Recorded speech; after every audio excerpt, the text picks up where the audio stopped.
नमस्कार मंडळी, लग्नानंतर होईलच प्रेम या मालिकेच्या पुढील भागात आपण असं पाहणार आहोत की पार्थ हा खूपच रागावलेला असतो। रम्याने पार्थसाठी फ्रूट सॅलड आणल्यामुळे तो खूप चिडचिड करतो। तेव्हा रम्या वसू आत्याला फोन करून सांगते की अगं आई, पार्थ आणि काव्यामध्ये नक्कीच काहीतरी बिनसलं आहे। तेव्हा रम्या म्हणते की पार्थ हा कधीच एम्प्लॉईवर चिडत नाही, पण तो सर्वांवर आज चिडत आहे। तो आज खूपच चिडचिड करत आहे।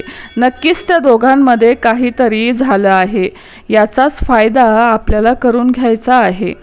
तर आई तू जा आणि काव्याशी बोल।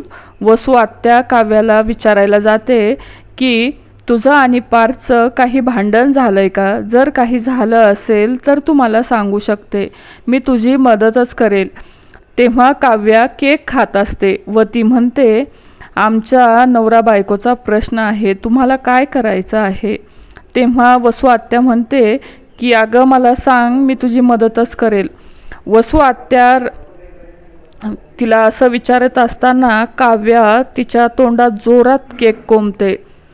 तर हे सर्व वसू आत्याने पाहिलेलं स्वप्न असतं। ती रम्याला म्हणते की अगं रम्या, काव्याने वाढदिवसाच्या दिवशी माझ्या तोंडात केक कोंबला होता। तिने जर त्या दिवशी सारखा माझ्या तोंडात जर केक कोंबला तर मी तिला केस धरून बाहेर काढील।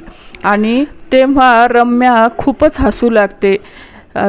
वसू आत्या तिला म्हणते की काय झालं आहे तुला? तेव्हा ती म्हणते की मी हे सगळं इमॅजिन करून पाहत आहे की तू काव्याला कसं केस धरून बाहेर काढत आहे, म्हणून ते मला खूप फनी वाटत आहे, म्हणून मला हसू येत आहे। तर मंडळी, येणाऱ्या भागात वसू आत्या आणि काव्या यांचं भांडण होणार का हे पाहणं अतिशय रंजक असणार आहे। तर लग्नानंतर होईलच प्रेम या मालिकेचे पुढील अपडेट